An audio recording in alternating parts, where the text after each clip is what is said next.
kind of blood that Tommy DeSimone and Jimmy Burke spilled was what organized crime is really all about. Jimmy Burke was a legend in organized crime circles, and he was a legend in New York. Jimmy was a stone-blooded killer. Tommy was a sick, sick puppy. Tommy DeSimone was considered a loose cannon. He loved stealing. He loved hurting people. He loved killing people. The reason that Burke and DeSimone get away with what they get away with is they bring a lot of money into the mob. When you take down $5 million, I mean, that is huge. It's the biggest robbery of all time. These guys will probably go down as the picture of organized crime.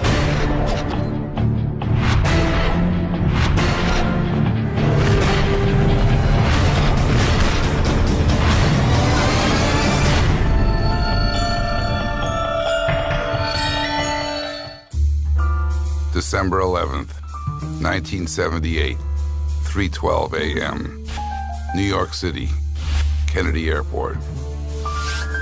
In the still of a cold night, a black van pulled up to the Lufthansa cargo terminal. 4 men got out. They had guns, they had masks, and they rounded up the cargo workers, and they took one of them and said, "You better bring the key." The key would give the crew a way into the terminal's high-value vault. The vault was where the German airlines stored cash, a boatload of it, U.S. dollars that travelers had exchanged for European currency. And the beauty of it, the money was completely untraceable. Because of the large amount of cash, it would have been just too time-consuming to note down every serial number. The crew emptied the vault exactly as they'd been ordered to. This team of robbers all had mental flaws. All of them were sociopathics, some worse than others. But somehow, miraculously, what Jimmy Burke had orchestrated, they followed timely, accurately, and diligently. 64 minutes later, the men drove away from the airport and into history. At the time, the Lufthansa heist was on the books as the largest robbery of cash on U.S. soil, nearly $6 million. For heist mastermind Jimmy Burke, the score was the crowning achievement of a lifetime in crime. But the view from the top wasn't what he thought it would be. Jimmy Burke said later, that was my downfall. It was too much money, too much heat, too many problems. And he was right.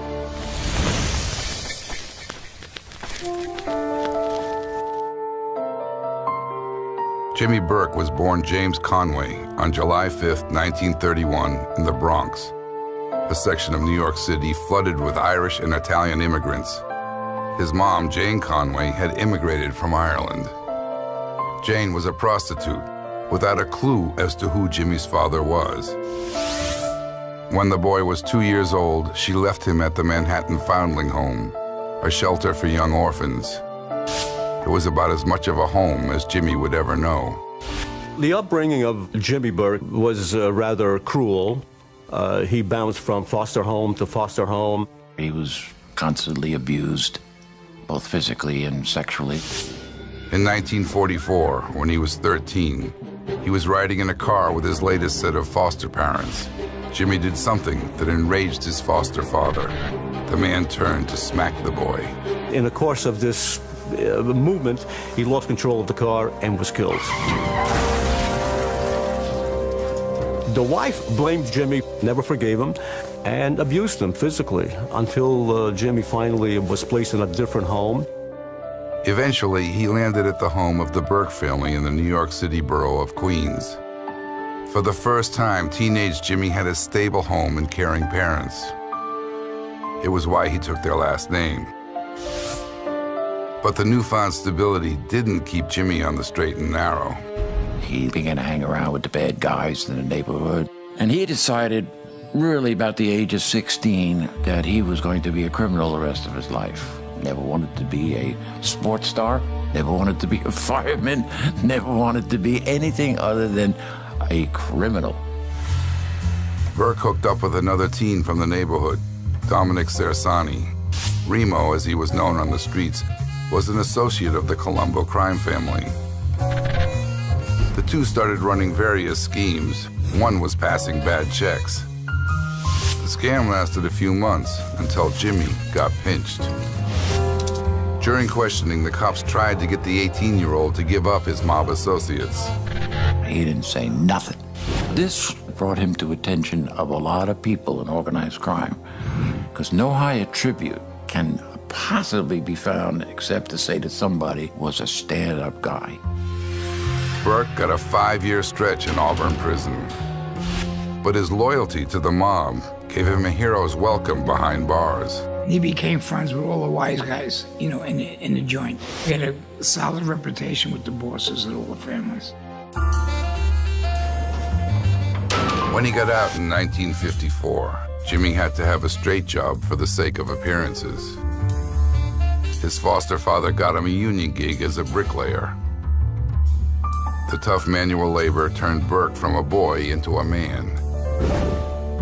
The 6'3", 230-pound worker struck an imposing figure. One of the union's underworld contacts took notice. Paul Vario, a loan shark and top capo in the Lucchese crime family. Paulie and most of the other bosses in the family had all the unions in New York tied up. The 40-year-old Vario had learned of Jimmy's reputation through Remo Cersani. From that point forward, Paul Vario and Jimmy Burke became friends and soon thereafter associates. With Paulie's blessing, Jimmy began a bookmaking and loan sharking operation out of the Ozone Park section of Queens, just across the East River from Manhattan. His bricklayer brawn helped him develop a talent for collecting debts. One poor soul who failed to pay up had every bone in his face broken. Word got around that if you owed money and Jimmy Burke showed up, you better pay the money.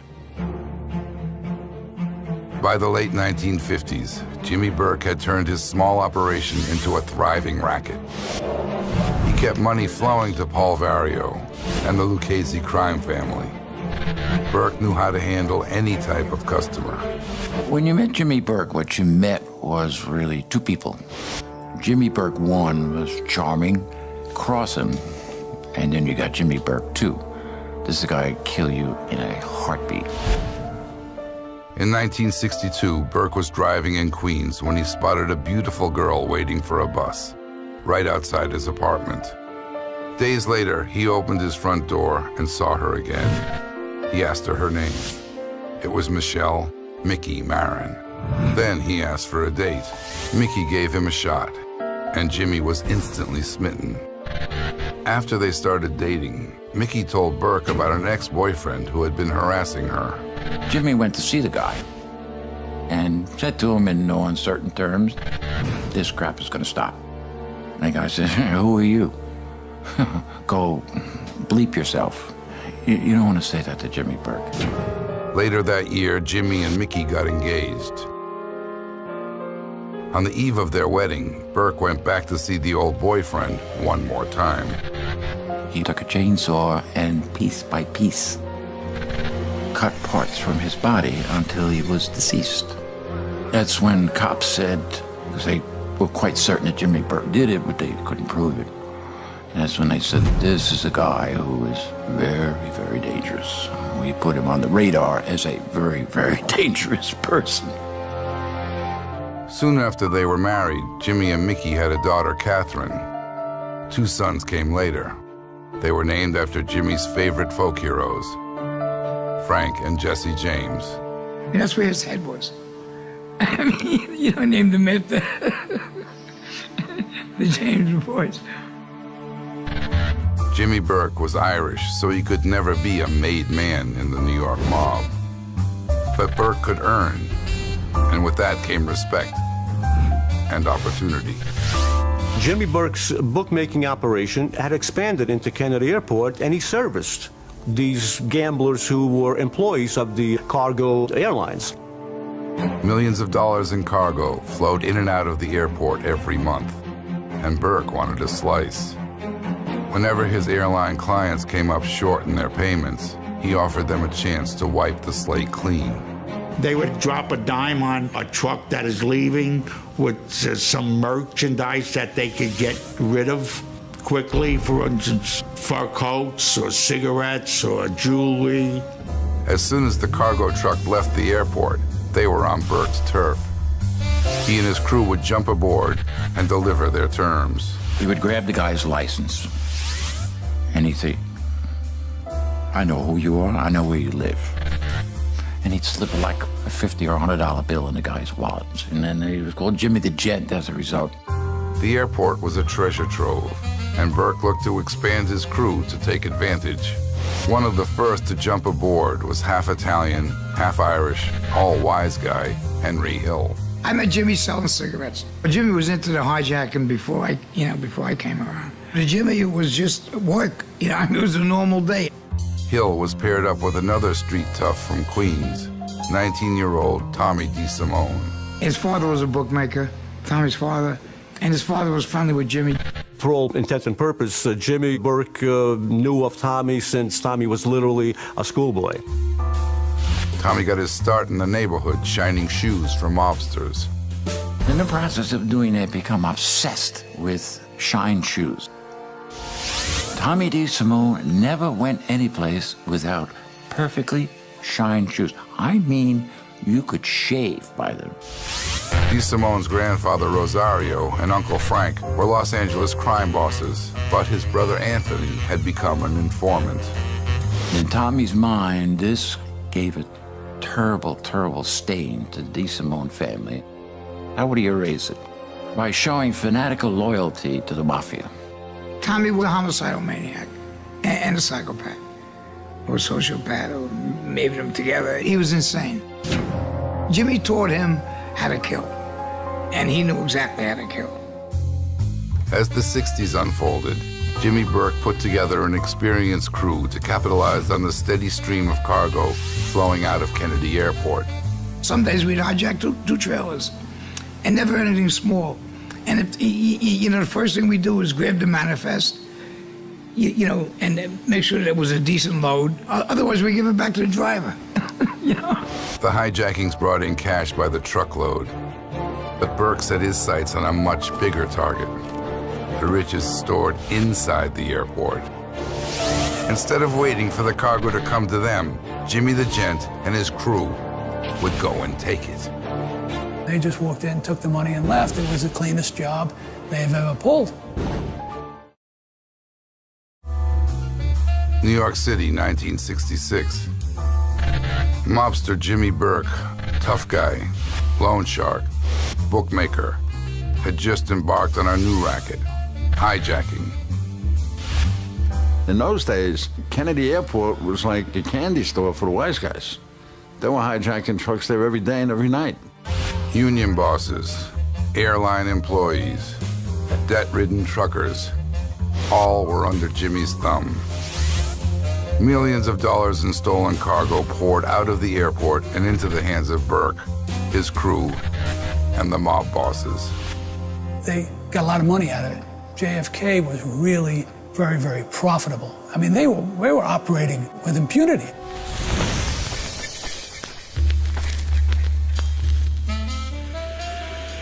One of Burke's regular bookmaking customers was Air France cargo foreman Robert Frenchy McMahon.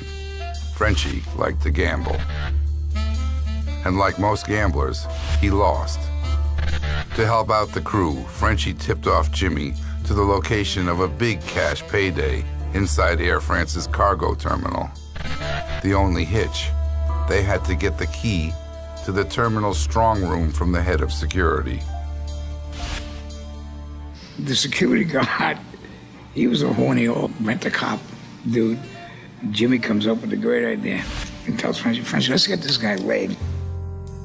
April 5th, 1967, early evening at the JD's Motel. Frenchy lured the old guard to the motel with a surprise. In one of the JD's rooms waited a sexy young prostitute, courtesy of Jimmy Burke's hijacking crew. She brought him to the motel's bubbling hot tub. With the guard occupied in the tub, Henry Hill lifted his keys from the hotel room. And he had a keychain with about 100 keys on it, the security guy. So, boom, we get the key made. Hill replaced the keys, and the guard never suspected a thing. 3 days later, Frenchie informed the crew the Air France terminal was all clear. With the strong room key in hand, the hardest part of the hijack had already been accomplished.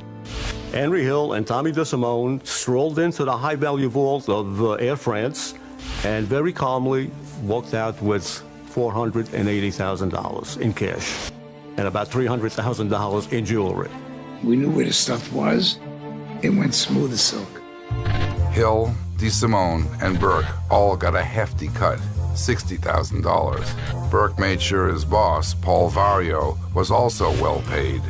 And since Kennedy Airport was the shared turf of the Lucchese and Colombo families, the Colombos got a slice as well. Flush with cash himself, Burke bought Robert's Lounge. It was a small bar, ideally located on the outskirts of Kennedy Airport. That was their inner sanctum, so to speak. That was Burke's operation without any question. He converted the basement into a club, you know, and that's the club we used to hang out. And he redone the whole place and put bocce courts in the back. Robert's Lounge also provided Jimmy the Gent with fresh meat for his rackets. Airport workers were regulars at the bar. And when a working man needed a loan or wanted to place a bet, Jimmy was more than happy to oblige. Once you get the guy, you know, to start dealing with you, you got him. A lot of relationships with foremans and shop stewards at the airport were created right at Roberts. With a steady stream of inside information, Burke's hijacking operation seldom hit a snag. The other side of the racket, though, fencing the stolen goods, occasionally hit a speed bump. The crew used different warehouses to drop off stolen cargo, but they ran into a union foreman who wouldn't take a bribe and refused to allow the crew to unload. Burke dispatched Tommy DeSimone to see if the foreman would reconsider. Jimmy says, just go put the guy in the hospital, break his legs. DeSimone confronted the foreman at his home in New Jersey. When the man opened his front door, DeSimone started in. Using his bare hands, he kept up the beating until the man lay dead on his front steps. Tommy wound up killing him instead of putting him in the hospital. Jimmy was upset about it. You know, what? I told you not to kill him. Despite Tommy's lack of restraint, Burke knew DeSimone was too valuable an enforcer to let go, and the murder sent a clear message. Mess with Jimmy Burke, and there'd be consequences. New York City became Burke's personal criminal playground. If there was a buck to be made, Jimmy was there. There were those who saw cigarettes as a health risk, but to Jimmy Burke, they were an opportunity. New York placed a heavy tax on the sale of every pack of cigarettes. In other states, the tax was far lighter.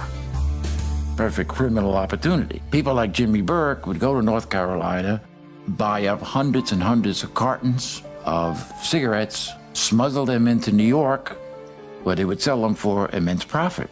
Burke invited his good friend and former partner, Dominic Remo Cersani, to help smuggle the cigarettes. They met as teenagers when both were passing bad checks. And Jimmy got caught in one scheme and took the fall. No matter what the cops did, he would not name anybody else. And Serrani was very, very grateful for obvious reasons. He didn't go to jail. But when the shoe was on the other foot, Cersani would not return the favor.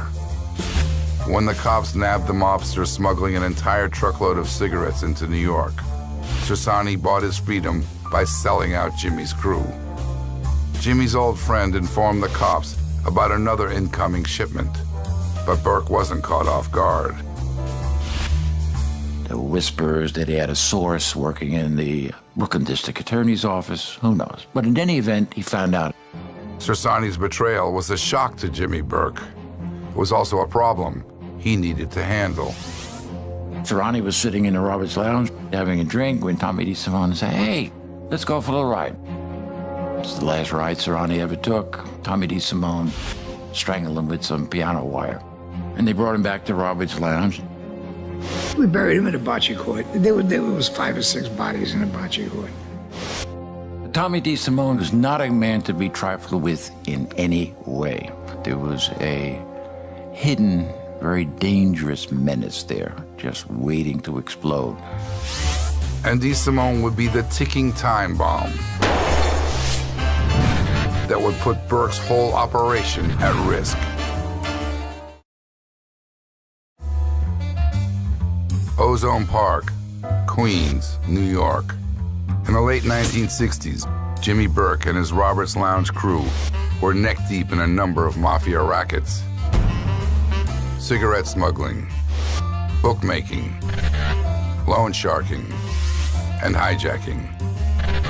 Jimmy was a top earner for the Lucchese crime family, an elite status that gave him free rein to run his rackets. Burke knew to toe the line with his mafia allies, but partner Tommy DeSimone wasn't afraid to step over it. Tommy DeSimone was not really a rational, cogent businessman. He was just a violent, mean machine.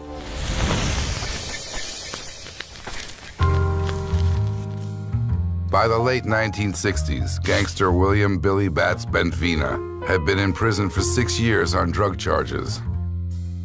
While he was away, Jimmy Burke had taken over Billy Bats' loan sharking rackets. When he got out in 1971, wise guys welcomed him home at Burke's bar. The party included Tommy DeSimone, who had known Bats since he was a kid. Billy started messing with me. Hey, you kid, look at you, you're blown up and blah, blah, blah. And, you know, I remember he used to shine my shoes, Tommy, you know. Tommy didn't think that was funny.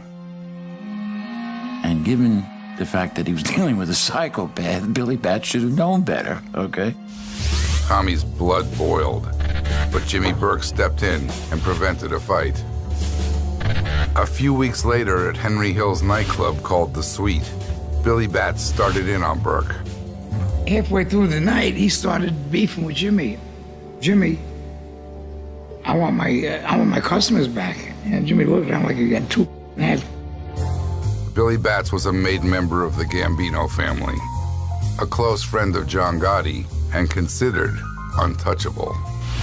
But Burke had no intention of turning any business back over to Billy Bats.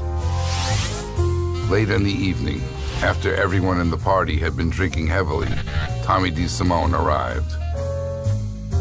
Dressed to the nines in a sharkskin suit and polished shoes. Bats made another comment about Tommy's wardrobe. It was the last straw. Tommy says, you know, just keep him here until I get back, you know, because he didn't have a pistol with him. With Burke's approval, Hill cleared everyone except Bats out of the club. Minutes later, Tommy walked back in. While Jimmy Burke holds Billy Bats and pinions him, Tommy DeSimone takes a .38 caliber pistol and proceeds to bust in the skull of Billy Bats. It was messy, you know, and we wrapped him in some tablecloths and carried him to the back door, and we put him in the trunk of the car to go bury him. Billy was a made man, and killing a made man without permission could mean a death sentence. With the body in the trunk, the 3 mobsters headed out of New York City. While on the road, Henry heard a noise. Tommy was driving, and it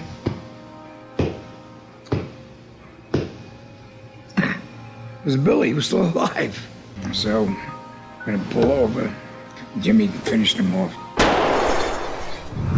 The crew planted the mobster in a shallow grave in rural Connecticut, but it wouldn't be the last they'd hear from Billy Bats. After Billy Bats was murdered, it couldn't really be confirmed or denied by anyone because he simply disappeared. His body was never found. But John Gotti had a strong suspicion that Jimmy Burke had something to do with it, and he really let it slide, but it never left his mind. In 1972, a year after the Bats murder, Tommy DeSimone was in jail, busted for hijacking. Jimmy Burke and Henry Hill were still on the streets, running the rackets, when one of Jimmy's longtime tipsters asked Burke for a favor. Casey Rosado, the president of the Waiters and Commissary Workers Union at Kennedy Airport, had been placing bets with a bookie in his hometown of Tampa, Florida. The bookie, Johnny Chacho, refused to pay Rosado after a recent win. Hill and Burke flew down to Florida and grabbed Chacho. After a little mafia-style strong-arming, they got Rosado's money. Turns out, a cruel coincidence happened. Johnny Chacho's sister was a clerical employee of the FBI. She went crying to her fellow employees about the fact that some thugs from New York City had assaulted and beaten up her brother. When Jimmy and Henry got back to New York, they were charged with extortion. But Burke and Hill had an ace in the hole, Casey Rosado. Rosado could testify that Chacho was lying about what happened. Casey Rosado, at that point, was the only individual on trial without a criminal background. So his testimony would have been far more credible than Henry Hill's and Jimmy Burke's. But just before the federal trial began, Casey Rosado died of a heart attack. Burke and Hill's safety net was gone. It took a 12-day trial to get the pair convicted of extortion. They were sentenced to 10 years in federal lockup. Jimmy was sent to prison in Atlanta, Hill to Lewisburg Federal Penitentiary in Pennsylvania. While Jimmy was away, the Roberts Lowndes gang, without his leadership, was adrift. And they didn't make a lot of money. In fact, they were making no money at all. In prison, Hill linked up with the Pittsburgh mobster, Paul Mazzei. The two criminals discussed new rackets to work when they were back on the street. On July 12, 1978, Henry Hill walked out of prison after serving 4 years of a 10-year sentence. 3 months later, Jimmy Burke was released to a halfway house. With all the players back on the street, the crew was ready to make up for lost time.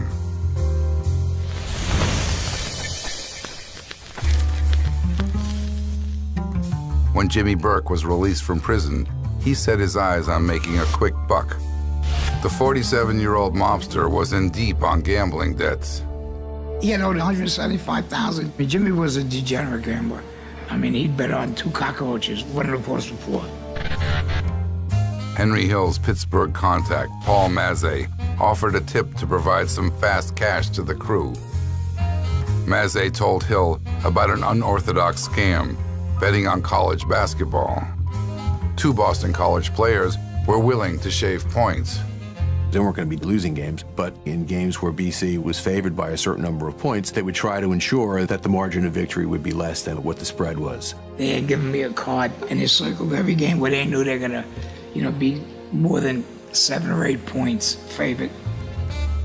With the 2 players in their pocket, they wagered that the team would fall short of the bookmakers' spread. Burke and Hill laid bets with bookies all over the country. Hill brought in his friend and bookmaker Marty Krugman to help spread the bets around. The racket pulled in buckets of cash. The players earned $2,500 per game, while Jimmy and his crew made over $1 million throughout the season. It was extremely profitable. But still, as Burke realized, it was not something that could last to any great degree. They were kids, and in his mind, not very reliable. They needed something else. Through the connection to bookmaker Marty Krugman, the crew found that something else. Krugman took bets from high-risk gamblers, people that Burke and his crew wouldn't touch. One of Marty's customers was a man named Lou Werner. Louis Werner was a degenerate gambler and owed Marty Krugman, the bookmaker, some $20,000. Werner was also a shipping supervisor at Lufthansa Air Cargo. In the course of working his job, he had found a flaw in Lufthansa's security operations at JFK Airport. Like Air France, the German airline had a vault full of untraceable cash from overseas currency exchanges. In September 1978, Werner brought the information to Krugman. Krugman brought it to Hill.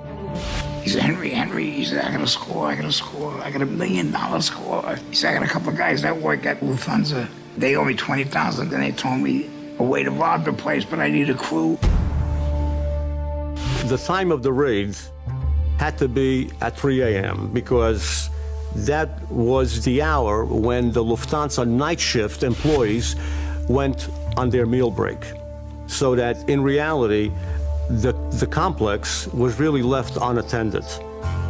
The crew had pulled off the Air France heist a decade ago, and Burke felt confident they could do it again. Jimmy organized a team of his most trusted hijackers and con artists.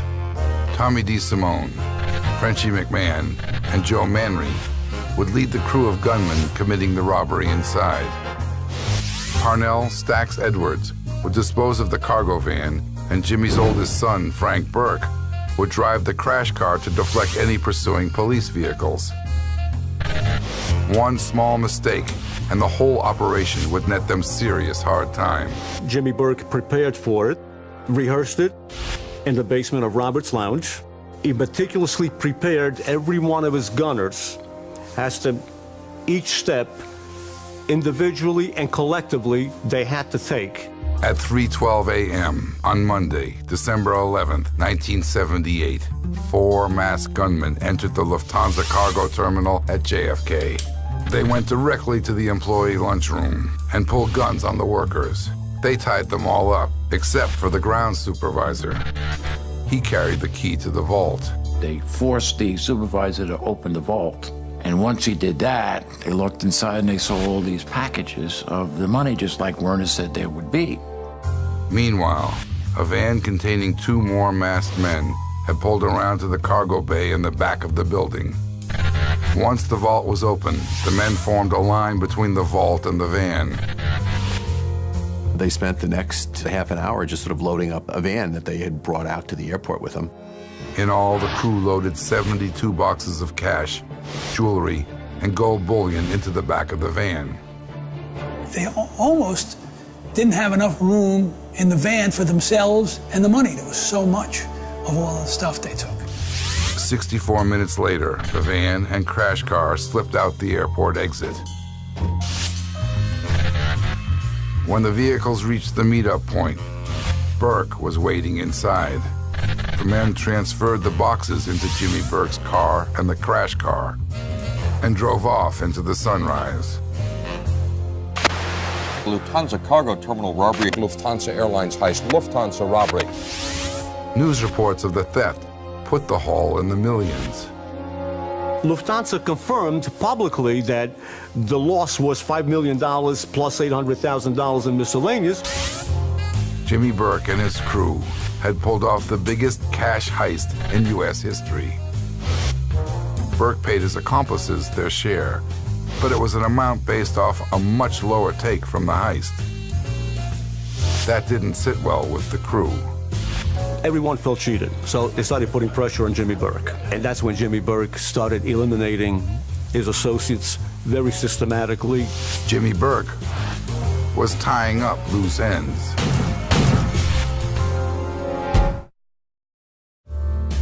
December 1978. Jimmy Burke, Tommy DeSimone, Henry Hill, and the rest of the Roberts Lounge crew had pulled off the biggest heist in U.S. history. They grabbed nearly $6 million in cash and jewelry from a Lufthansa cargo terminal. The location of the heist led authorities to one conclusion. I mean, it was a no-brainer. Kennedy Airport, as soon as you get in the airport, the first name you think of is Burke. Jimmy tried to insulate himself from the job, but there were loose ends to tie up.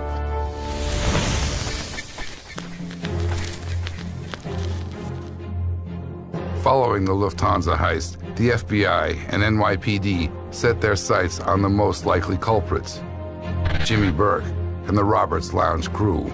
We decided that we would conduct electronic surveillance. We would try to put bugs in cars. We'd try to put bugs in people's homes and offices.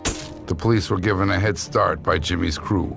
Parnell Stax Edwards had failed to dispose of the incriminating van from the heist. In fact, he parked it illegally, right outside his girlfriend's apartment. They lifted several fingerprints that had been left by Stax. So Stax became a liability. Burke says to Tommy DeSimone, I want him dead. Dead. On December 18th, police found Edwards' body in his bed with 6 .38 caliber bullets in his chest and head.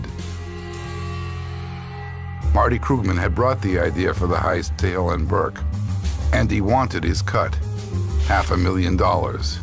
He kept aggravating Jimmy, aggravating him to death. I want my money. I want my money. You know.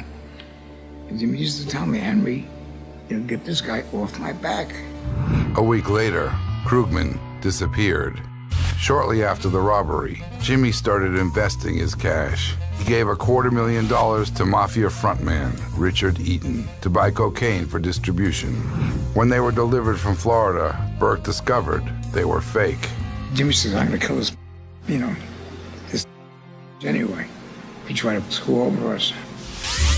While Burke and Hill were sorting out the mess with Eaton, Tommy DeSimone got the message he had been waiting for his whole life. He was going to be made. Tommy was supposed to call my house and tell him he'd seen his godmother. That was the code word. That means he was made, he got his button. On January 14th, 1979, Burke and Hill set up shop at a local diner, waiting to hear word that Tommy was a made man.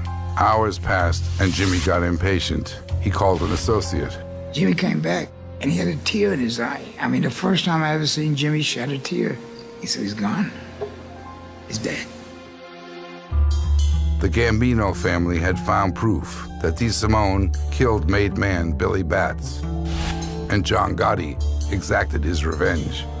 They killed Tommy DeSimone in the basement of Gotti's club in Ozone Park, and they cut him in half with a chainsaw, and then put him into a hefty bag, the body parts, and dumped it out in the Atlantic Ocean. 3 days after Tommy's murder, the body of Richard Eaton was found in Brooklyn. They found the body in the back of an abandoned truck, frozen stiff. The coroner thawed the body out for 2 days before an autopsy could be performed. Eaton's neck was broken, and his wrists and ankles were tied with wire. Jimmy tells me. But Jimmy killed him himself. With Eaton disposed of, Jimmy turned his attention back to the loose ends from the Lufthansa heist. Frenchie McMahon and Joe Manry were found shot, execution style, in a parked car on May 17, 1979. I remember it was crazy because almost every other day, and obviously I'm exaggerating, but somebody else would say, you know, so-and-so was killed. More than 10 people associated with the Lufthansa heist were murdered. Some left bullet-ridden in their own cars. Before Burke could shut him up, Louis Werner, the airline employee who helped set up the heist, was arrested. Werner was the only person charged with participation in the robbery. He was convicted on May 16, 1979. Werner eventually agreed to help bring Burke down, but by then, Jimmy had eliminated everyone who could link him to Werner. While Burke laid low over the next year, Henry Hill invested his money in a drug trafficking operation. But the racket was over before it began. One of his dealers ratted him out. Hill was arrested on April 27, 1980, by Nassau County narcotics detectives and was facing 20 years to life in prison. Henry Hill was on our radar screen for quite some time because we had heard from informants that he was using narcotics and that certain people in the Lucchese family were concerned that he was a cooperator. Henry made bail, and Burke immediately sent for him. Hill agreed to meet in public. Just don't worry, you know, you can beat this case. He hands me a book of matches. He says, open them matches. There's a city address on there. I want you to go to Florida. But I knew that. That was the handwriting on the wall. You know, and I knew that that's what it was going to whack me. Henry Hill decided that his life was worth more than his friendship to Jimmy Burke.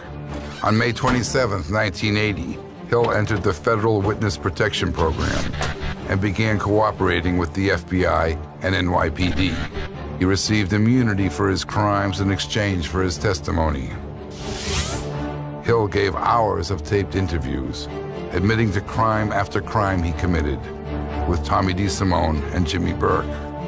Henry, they knew, so they trusted him with everything. He knew all the secrets. So when that hit, that really affected organized crime. There were no other witnesses to the Lufthansa heist, but the point-shaving scheme was a federal crime, and Henry had enough knowledge about the Eaton murder to put Jimmy away for life. He testified in trials that resulted in probably in 20 or 25 convictions, but many other people against whom he was prepared to testify pleaded guilty, and so therefore he didn't have to testify. On January 23, 1982, Jimmy Burke was sentenced to 20 years in federal prison for his part in the Boston College point-shaving scam. There was more to come. February 19, 1985, Burke was sentenced to 25 years in state prison for the murder of Richard Eaton. Between the Boston College case and the Richard Eaton case, he got more time in prison than he would have gotten had they been able to convict him of being the mastermind of Lufthansa robbery. Jimmy Burke developed lung cancer in prison. He died on April 13, 1996. Burke was a powerhouse. Because of his moxie and his street smarts, he got away with a lot of stuff. You gotta remember something, this guy was around for a long time, and he never really got hurt badly until he made the mistake of doing Lufthansa. I don't think that Tommy DeSimone left any favorable legacy. Jimmy Burke is a name that will never be forgotten by those who follow notorious criminals. Jimmy the Jet, what could I say? I mean, I know him. He was no gentleman in my eye. And Tommy the same way. Tommy was a sick puppy. You know, just a homicidal maniac. And Jimmy was too.